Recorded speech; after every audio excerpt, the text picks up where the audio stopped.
Okay, good morning, people. We're starting a couple of seconds early, but no issues. People can join in. I'll start with what where we had left yesterday.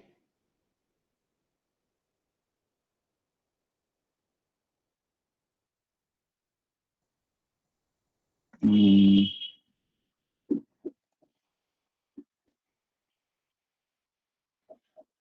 this is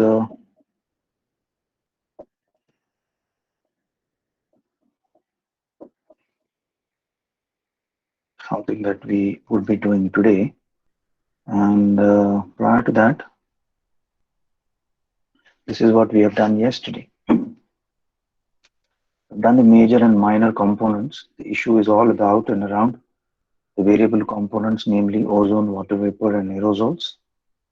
All of them are associated because of their variability. You'll see all of them are associated with some climate, or I would say global phenomena, in the sense ozone, because of its variability. We had this ozone hole, and probably the ozone hole is closing up. Okay, and as far as water vapor and aerosols are concerned, aerosols we know they form what is called as the hygroscopic nuclei. I had asked you all yesterday what exactly does an hygroscopic nuclei mean, and then I've also asked you about some scales. Okay, now I remember. So instead of going on to the next slide, I would first ask what is a hygroscopic nuclei.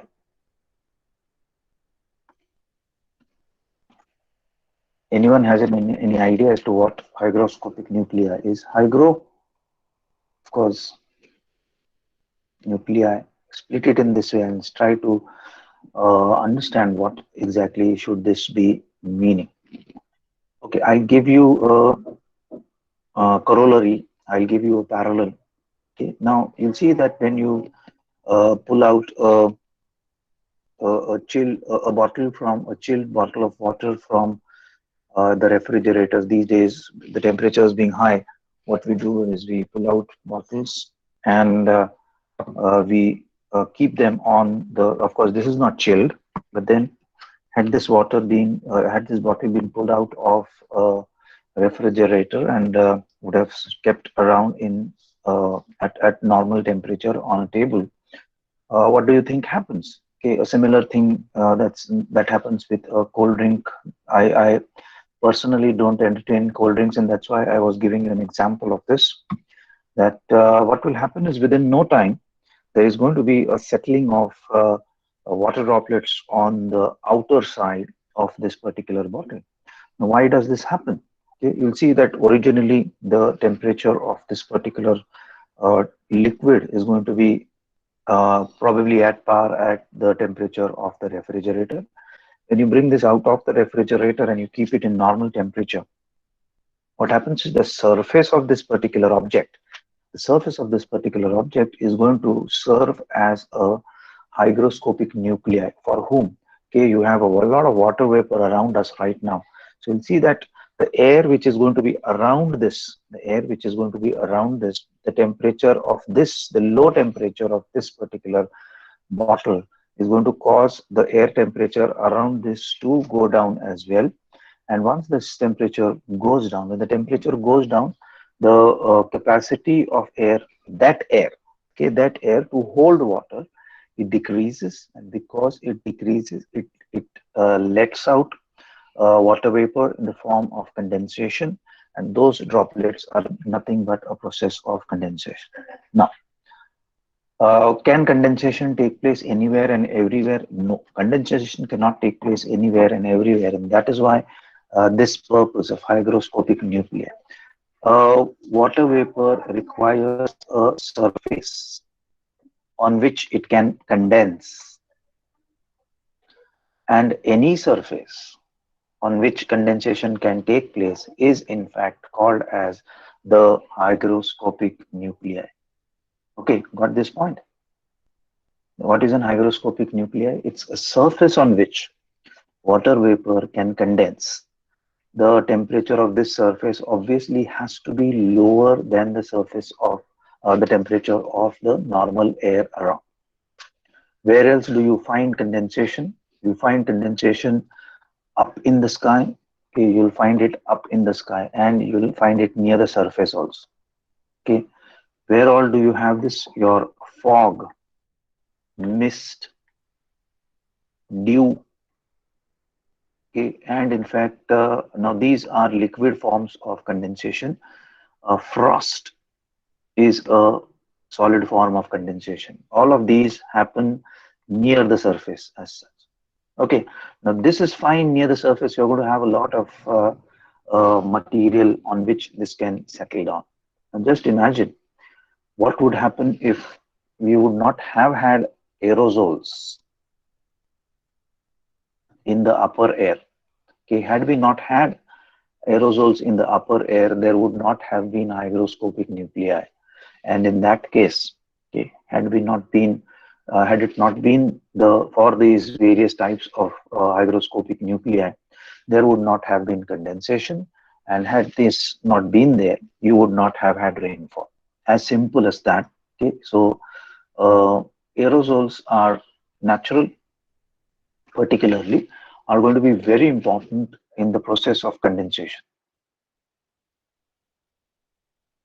Okay, now you'll see that as far as condensation is concerned, and when normally does condensation take place, we said that the surface has to be of a lower temperature than the air as such. It's only then that the warmer air is going to pass out. Warmer air is going to transfer into a colder temperature, and at that temperature, it is not able to hold that much amount of moisture, and so it gives up. Okay, this is very simple to, I would say, let us say we take a sponge cube. Let us say we take a sponge cube, and this sponge cube is initially dry. Okay, but this sponge cube is going to have its capacity to hold on moisture, isn't it? Sorry, moisture. Okay, now you'll see that as far as this, okay, we are going to do this at a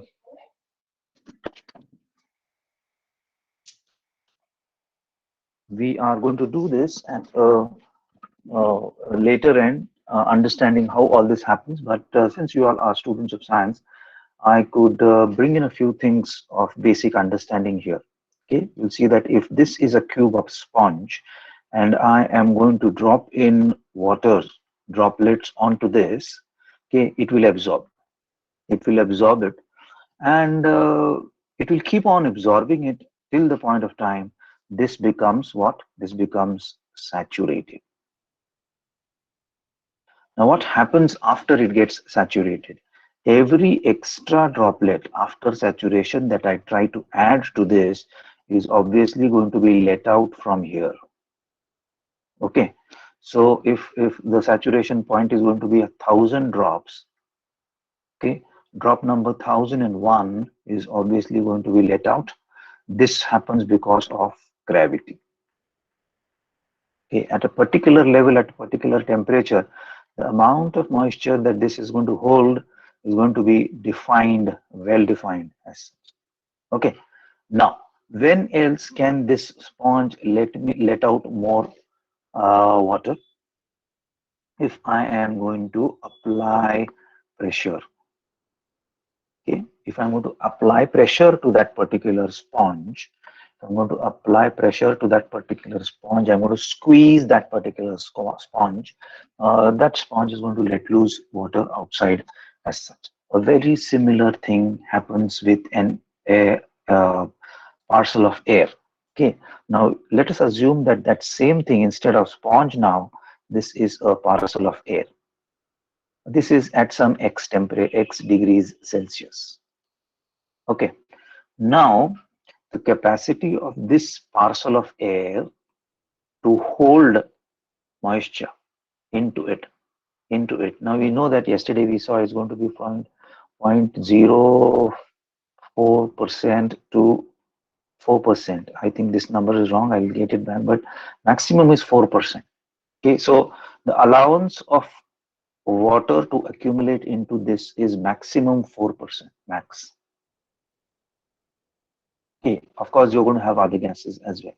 Okay, as say it say works on the same operation. It's only a few more changes that I would bring in, but it works on the operation of the sponge.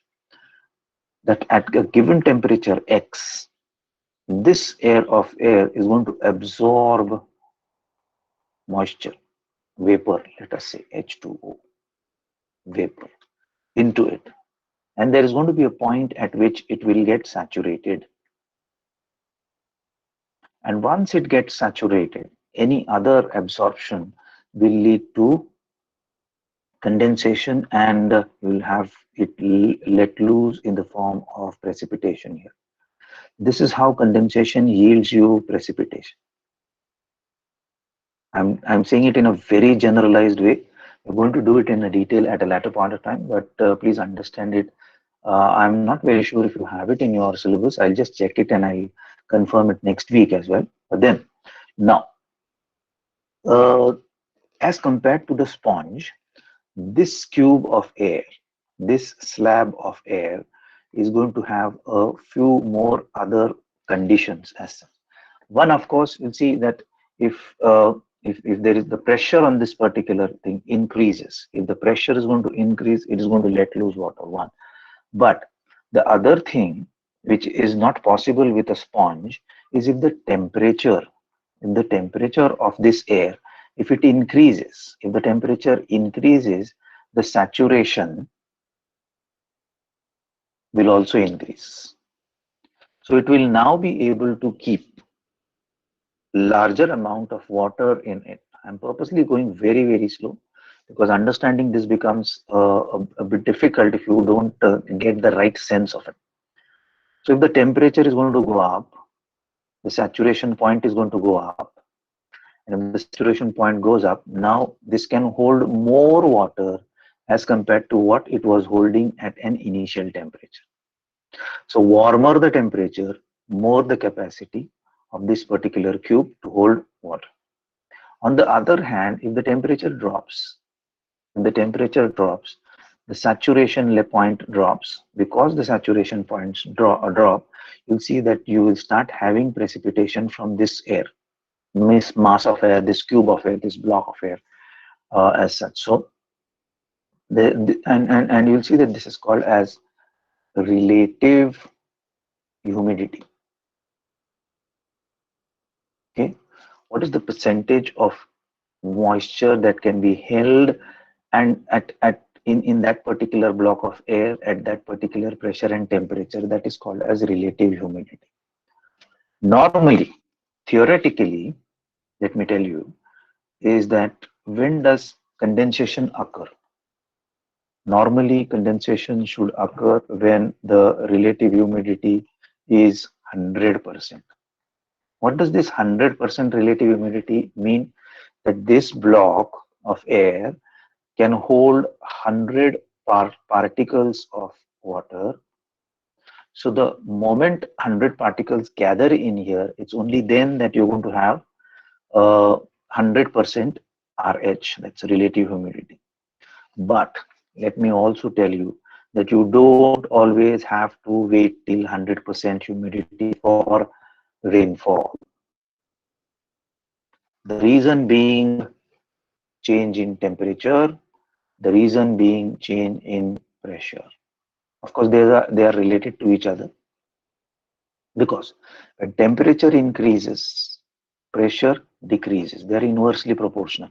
They are inversely proportional to each other. Sorry, inversely proportional. I'll just correct it. Okay, I should have kept a blank slide for understanding these things, but now I forgot and I did not have time to then do that. So I will have to make it with this. Okay, so we are referring to a concept called as relative humidity, and this is say with regards this particular component of the air. Okay, Relative humidity is the amount of water vapor that can fit in this given amount of air that is dependent on the temperature, which is inversely proportional to the pressure. Okay, so when the temperature increases, the pressure will, when the temperature increases, pressure will decrease, and vice versa. When the temperature decreases, pressure will increase as such. That's why you'll see that you don't have to wait till 100% relative humidity every time. In fact, 100% will be the saturation level. Okay, and for this packet of air to let loose rain, it will have to go 101%, which is not required. Many times you'll see that any point beyond 89% of relative humidity, you can expect rain because of the fact that the temperature of this may fall down. Because the temperature may fall down, the holding capacity of this air block is going to decrease, and as a consequence, it will start giving out, um, so to say, precipitation after condensation as such. So, and this is possible basically because of the hygroscopic nuclei.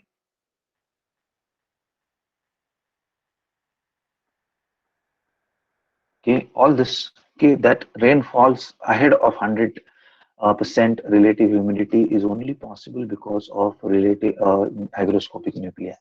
The next theoretical question would be that what would happen if there were no aerosols in the air?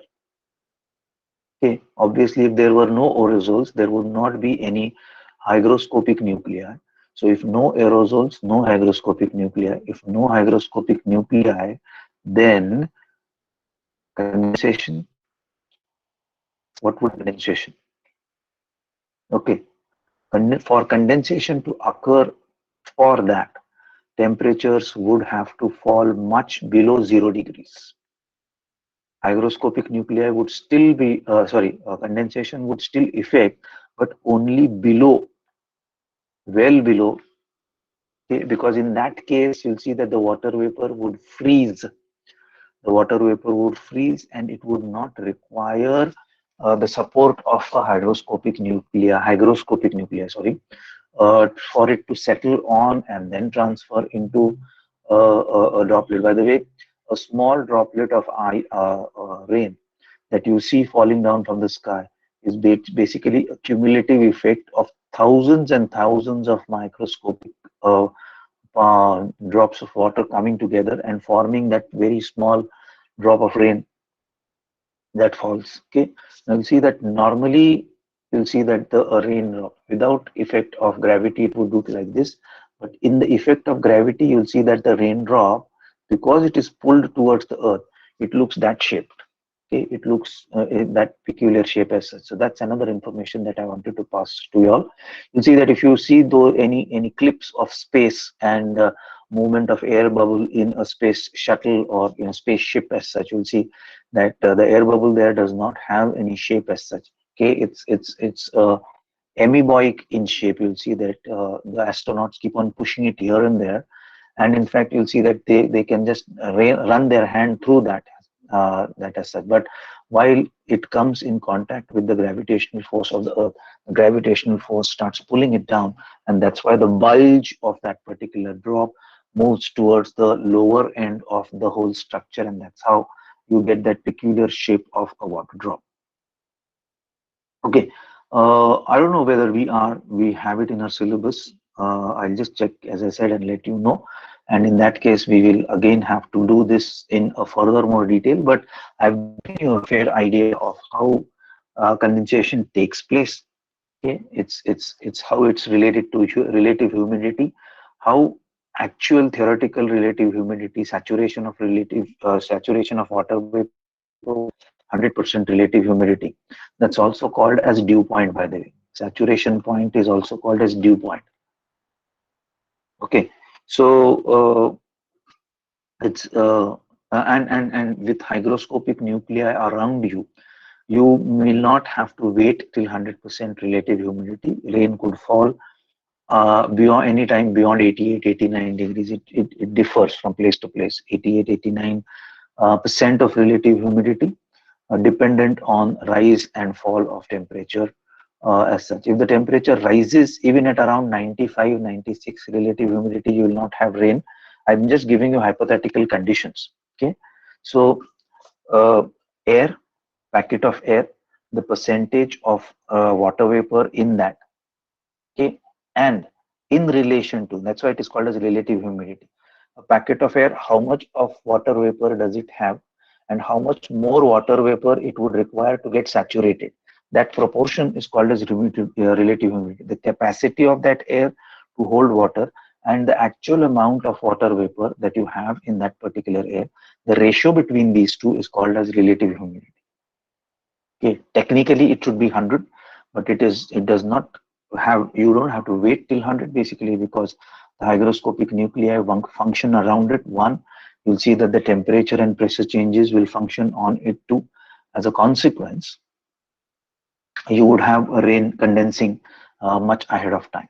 So these were a few more facts that I wanted to share with you all as far as variable components of the of the atmosphere is concerned. Most of this, particularly water vapor, is concerned, and to quite an extent aerosols also, they are within the first 10 kilometers. Now, what is this first 10 kilometers? We are going to come to that. But once again, before I finish, hygroscopic nuclei are very important elements for condensation of air. You would possibly not have condensation if you don't have hygroscopic nuclei. Is that absolutely true? No. Okay. However, okay, without hygroscopic nuclei, you would require that temperature of air to fall much below 0 degrees, so that the water vapor would directly freeze instead of changing from water vapor to liquid and liquid to solid. It would directly freeze from vapor to so-called solid. Okay, so these are a few things that we have to keep in mind as students of science. Now, let us move ahead and let us understand, okay, the structure now. That was the composition of the atmosphere. Now we come to the next aspect of it, the structure. Okay, you'll see that I was referring to the first 10 kilometers, first 10 kilometers. You see that 10 is written here, and I'm referring to these first 10 kilometers as far as layers are concerned. Yes, we have done this in earlier days also in our school, that there are 1, 2, 3, 4, okay, layers of the atmosphere, which are classified in the structure of the atmosphere. How do we measure the structure? I'm coming to that. But before we go to that, that's an important and interesting thing to remember. Here you'll see that all across, okay, this first layer is of same thickness. However, if you see in this inset here, okay, this layer, the first layer nearest to the ground, is comparatively thicker here, and it is comparatively thinner here. This ranges between 16 kilometers near the equator, and it range it at around 8 kilometers at the poles. Okay, the limit of this is called as the pause, pause, pause. But you'll see that you have three different curves here in front of you. Okay, this is the tropical pause. Okay, now what does the tropical pause mean? Okay, you'll see that the fall in temperature here. Okay, I will come to that. What is that fall in temperature? Uh, is maintained as a curve up till 15-16 kilometers. You'll see here. However, the fall in temperature as far as mid latitudes are concerned, it starts at around 11 kilometers itself. And as far as polar areas are concerned, much before we reach 9 kilometers itself, you'll see that this fall in temperature is experienced. Or in fact, I would say till these points, the fall is experienced, because after that, the temperature doesn't fall any further. In fact, you'll see the temperature fall is arrested in this. Okay, but this arrest, though it is the same layer, you see that this arresting of the fall of temperature, okay, I'm calling this arresting basically because of the fact that you have the temperatures is 20 degrees here and it goes down to minus 70. So it's falling, falling, falling, but at one point it stops falling. At one point it stops falling, and one point it stops falling. At different geographical locations, the point at which it stops falling is different, and that is what we have to understand. Before we go to understand that as such, and all of this also has to do with climate change, etc. I'll come to the explanation of that in some time from now, possibly. Now, when we are actually dividing or structuring the atmosphere, you need to have a basis, isn't it? Now, you'll see that as far as here the composition was concerned, the basis here was major components, minor components, and variable components. Just like that, we need to have a basis here. The basis here is the temperature curve. The temperature curve. Okay, you'll see that this red line is nothing but your temperature curve. I'll just change the ink of my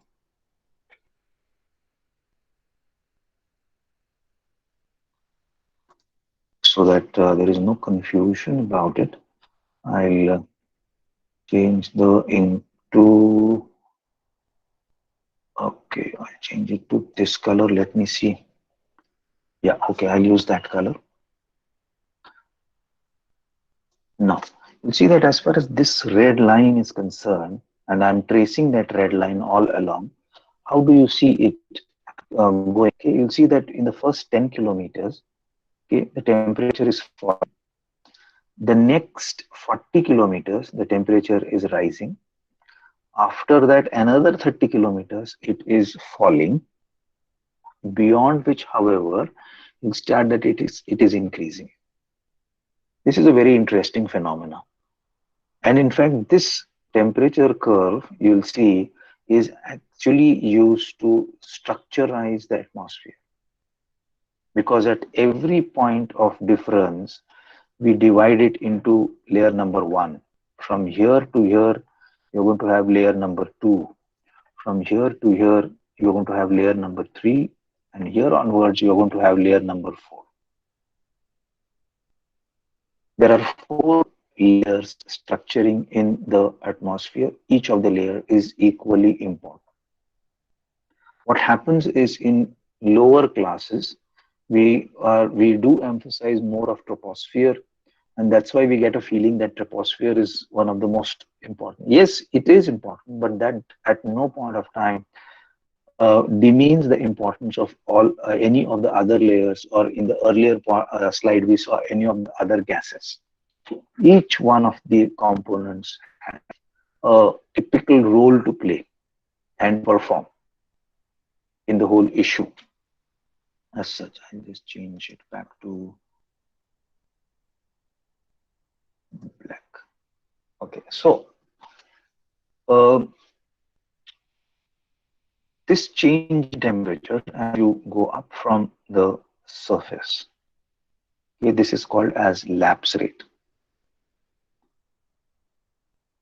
Lapse is fall in the temperature.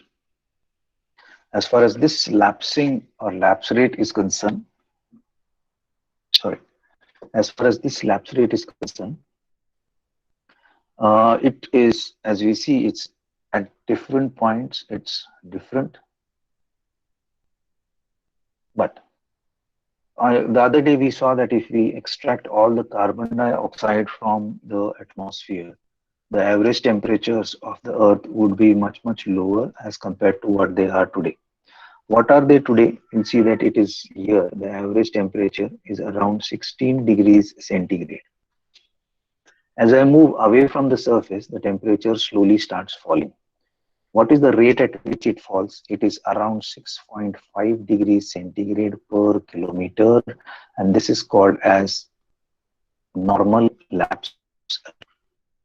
Let me tell you that this is a theory-based thing. Now, why do we call it theory-based? Basically, because what you do is you take the temperature at the surface, you take the temperature at this point.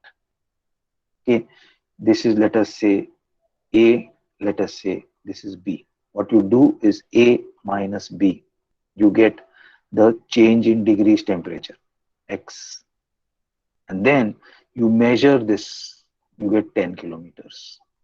Okay, so x degrees of change in temperatures upon 10 will give you how much temperature will fall per kilometer. For 1 kilometer, what is going to be it? So it's more of a mathematical calculation. It is still necessary because temperature is a relative term, and I'm going to come to what this means, and students of physics will understand it by the theory of relativity as well.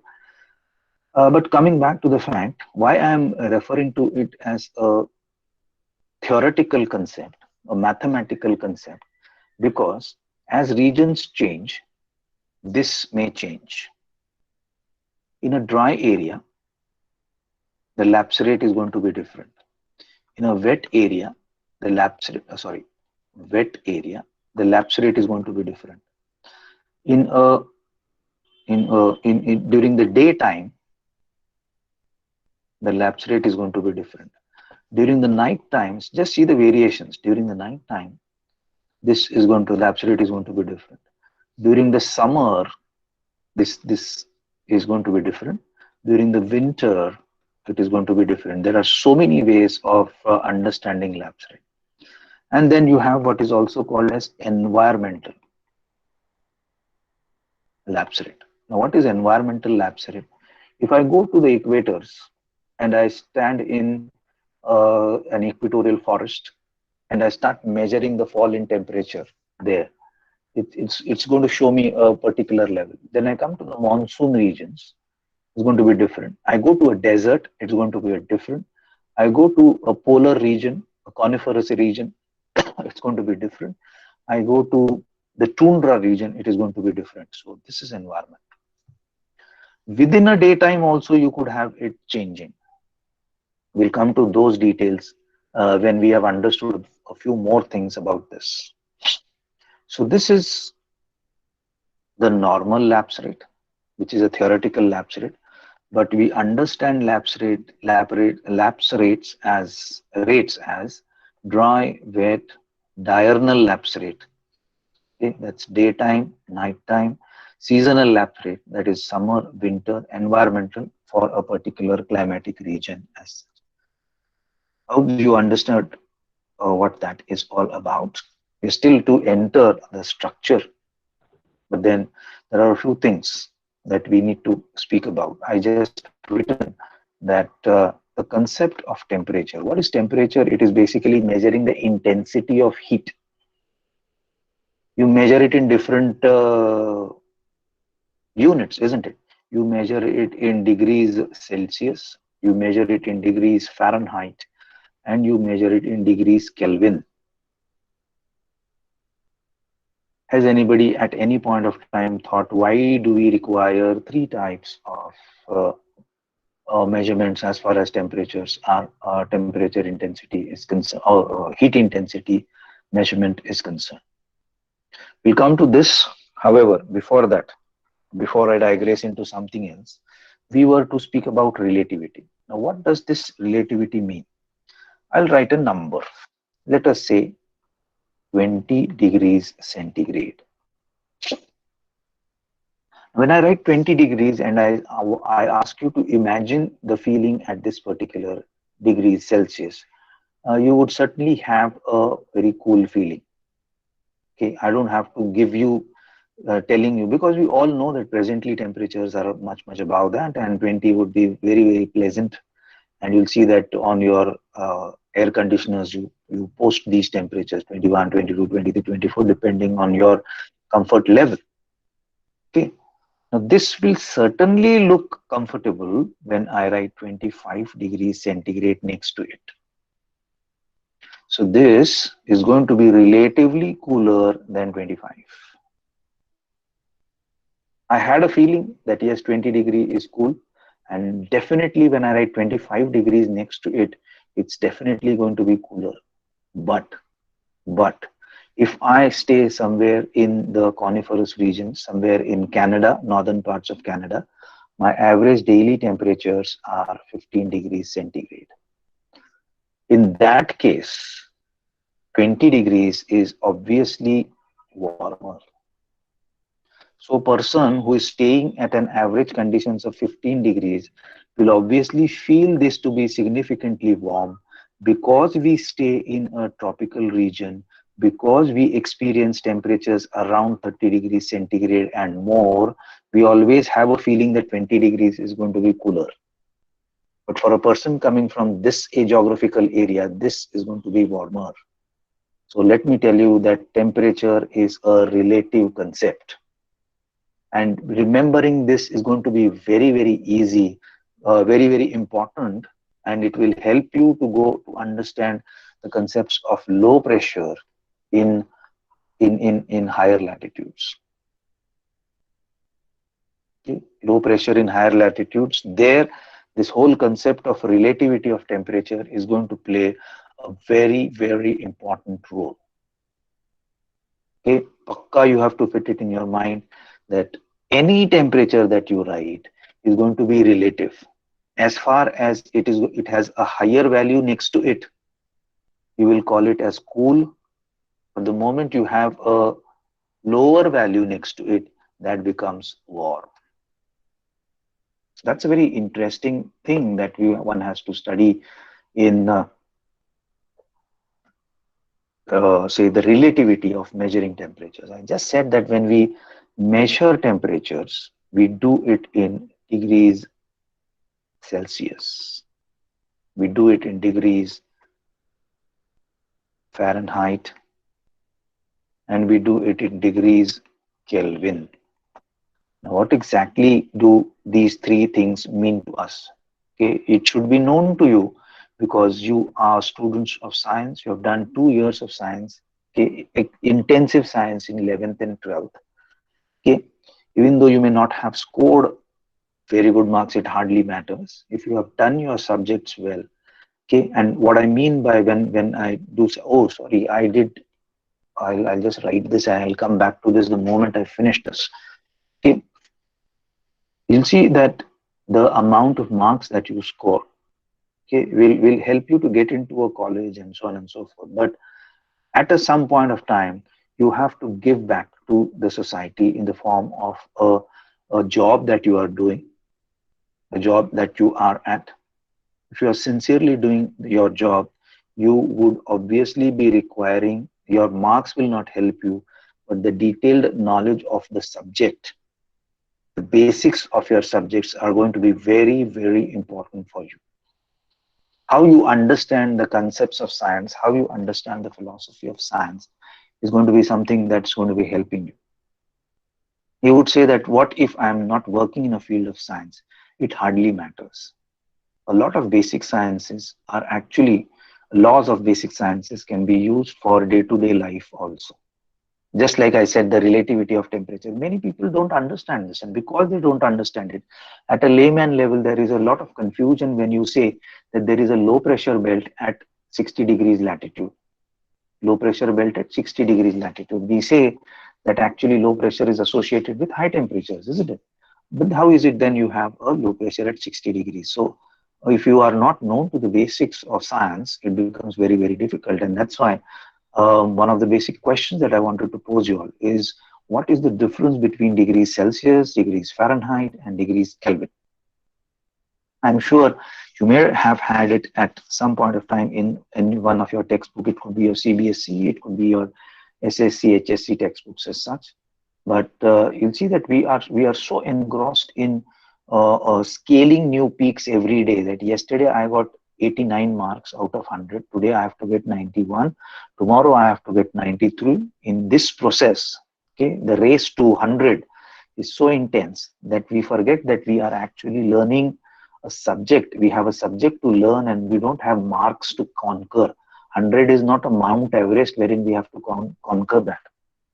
Okay, so with that sermon, I would say I would like to go into trying to understand the difference between degrees Celsius, degrees Fahrenheit, and degrees Kelvin. Now, let me tell you that degrees Celsius is an arbitrary scale. Arbitrary scale. By the way, all of these are names. Adnawayati, surnames. Okay, you have a scientist by the surname Celsius and Fahrenheit and Kelvin, Lord Kelvin. Okay, so it's in the honor of them that you. Okay, but you'll see that you also write this as centigrade, and we use this more commonly. Okay, you go to the US and they speak in terms of Fahrenheit, but normally you'll see that internationally it is centigrade. Now, what is this arbitrariness? Why did Celsius think about bringing arbitrariness in the Celsius scale? You'll see that the Celsius scale is more associated with water. What Celsius did is that he took a point A and he said that, okay, at point A, water freezes. Then he took point B and he says that at this point, water is going to boil. And he said that between these 2 points, you have now to divide this into 50, 75, 25, 0, 100. And because it ranges, the freezing point of water is 0. A boiling point of water is 100 degrees. Freezing point, just a moment. Freezing point of water is 0 degrees. So because it ranges between 0 and 100, okay, I don't think at any point of y'all, any one of y'all would have ever posed a question, why is this 100 only? Why is this 100 only? It's 100 basically because it's an arbitrary scale. Celsius said that, okay, you start at freezing of water and you stop at boiling of water. Boiling is nothing but vaporizing. It's a start of thing. And he put this scale into 100 equal units, and that is why this is also called as centigrade. Century. You have graded it into a century of points. But then if you are using it so easily and regularly, what is the problem with it? Isn't it? We could very easily be using it. And yes, we do use it. But then if you're starting at 0, okay, do the temperatures fall below 0? Yes. Does the water freeze at 0? Yes. Does all water freeze at 0? No. It does not freeze at 0. Because if you mix water plus salt, okay, you'll see that the freezing point falls down. This fall in this water, or this freezing point, okay, it's not only because of salt, you could have other minerals and that could restrict water from freezing at that. And that's why Fahrenheit was thinking in a different way. And Kelvin, in fact, thinks in a much different way. He's speaking in terms of an absolute 0. I'm using these terms purposely so that I want you all to go back and study around these terms, okay, and homework sort of a thing, absolute 0. Interestingly, you will see that the Kelvin scale is also a centigrade scale. Centigrated scale. Okay, so you'll see that you can easily compare. Just clear off this mess.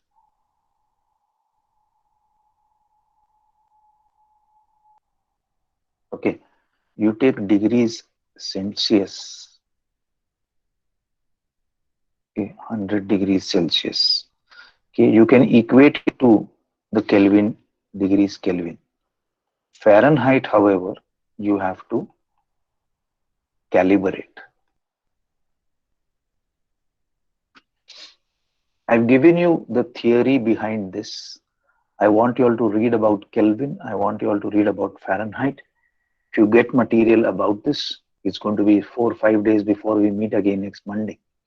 In that case, I want you all to post whatever information you can get about degrees Fahrenheit and Kelvin on our group, and others will please read through that. Okay, it's very, very interesting. And it is these fundamentals of science that once you understand, you'll see that you could relate it to anything in chemistry, you could relate it to anything in physics, you can relate it to biology, you can relate it to geography, you can relate it to humanities as well. Okay, something that I had forgotten on speaking about yesterday's point. I will come back to what is called as the log scale. Okay, you have three different types of scale: arithmetic, geometric, and you have a log scale. Does that reflect some information in your minds? Arithmetic, you'll see you do arithmetic sums. You can do it on your fingers. 2 plus 3 plus 4 plus 1 minus 6. All this is arithmetic. Now, if you have a say scale of doubling, say for example 2, 4, 6, 8, 10. Okay, this is going to be called as geometric. And to the power, sorry, x value and to the power 10 is going to be called as a log scale. Now, how are you going to explain this to a layman? What is a log scale? For that, I would take the most common example, and that is of water. Pure water is at pH 7. This limit is pH 14 and this is pH 0. Okay, this side is alkaline and this side is sorry, acidic. Okay, you are ready to explain this to a common man. Okay, these values are going to be 8, 9, 10, 11 to 14, and then this is going to be 6, 5, all the way to 0. Now, what does a log scale mean? At a visual impact, you'll see that this is just a shift of 1 unit from 7 to 6. So from a pH value of 7, you have a pH value of 6. However, actually, this shift is to the power 10. That means it is 10 times. That means, okay, acidity of 7 is 10 times less than that of 6. Or let us go further and let us move from 6 to 5. Okay, now you'll see that 5, acidic value 5 is 100 times acidic than what it was at 7. 6 is going to be 10 times acidic than what is over 7. I go further down to 4. 4 is going to be 1,000 times acidic than it is at 7. At every point here between these two, you have an increase of 10 times.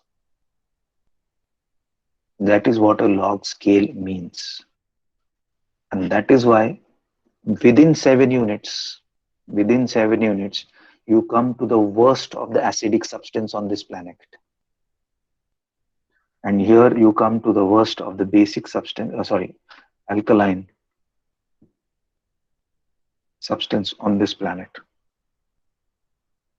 Okay, what you do is when you compress an arithmetic scale, initially you could compress it to a geometric scale. So instead of writing 1, 2, 3, 4, 5, 6, 7, 8, 9, 10, I would write 2, 4, 6, 8, 10. Okay, so what I've done is I've compressed this scale. But if I need to compress it further and give a very concentric scale, I would transfer it into a log scale. How do I write a log scale since I have this ready-made thing in front of me? Okay, these points here, if I start at 0, this is going to be 10.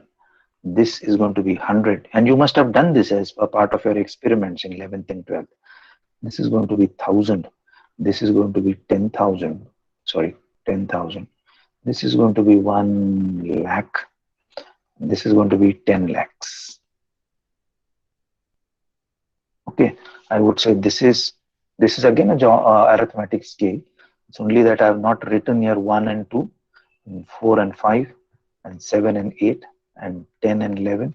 Okay, so this is an arithmetic scale, but using the same structure, if I have to impose or imprint a log scale, this is how I am supposed to be writing a log scale: 0, 10, 100, 1000, 10,000, 1 lakh, 10 lakh, and so on and so forth.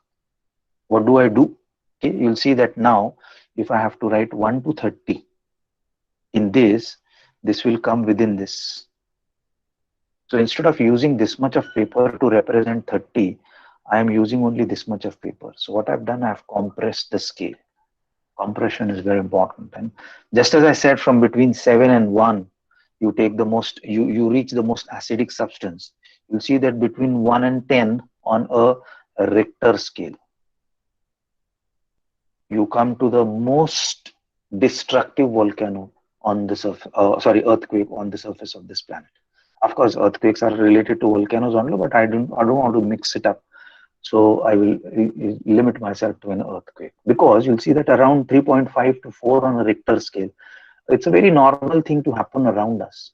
And in fact, it is observed by a very, say a very few number of people. It's only when it crosses 4 and 4.5 and 5 on a Richter scale that people start feeling it. Okay, the panes of the window will shake, and then you'll see the blades of the uh, fan will just shake, and the windows will start making a shattering noise, etc.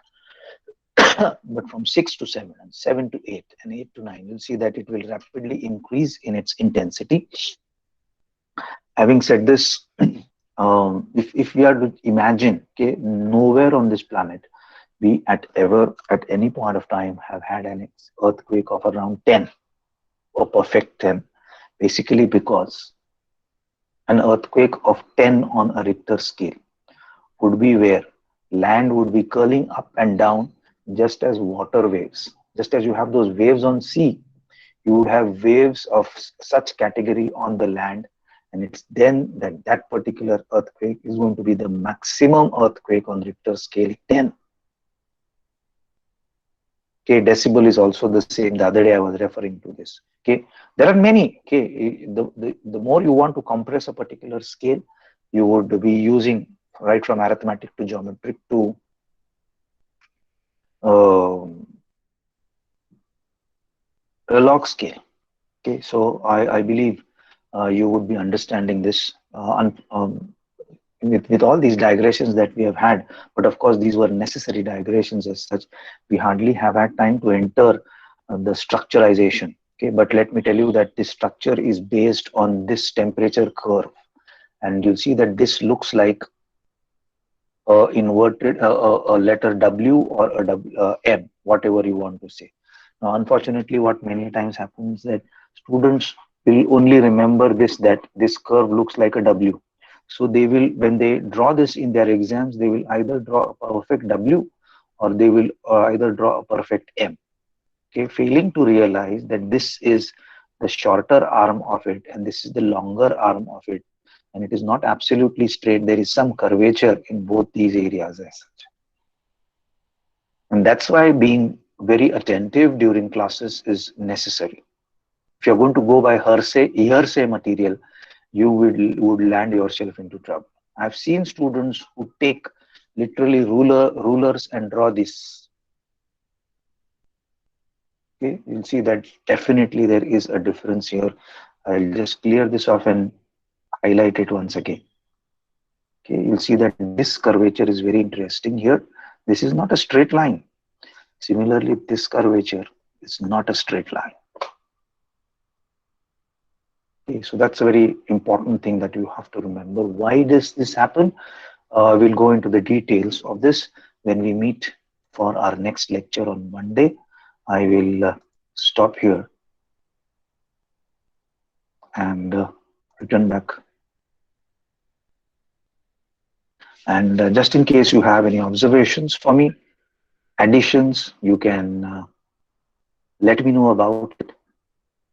Otherwise, if you don't have questions for me, I will stop the recording. Of course, as regularly, I'll post this recording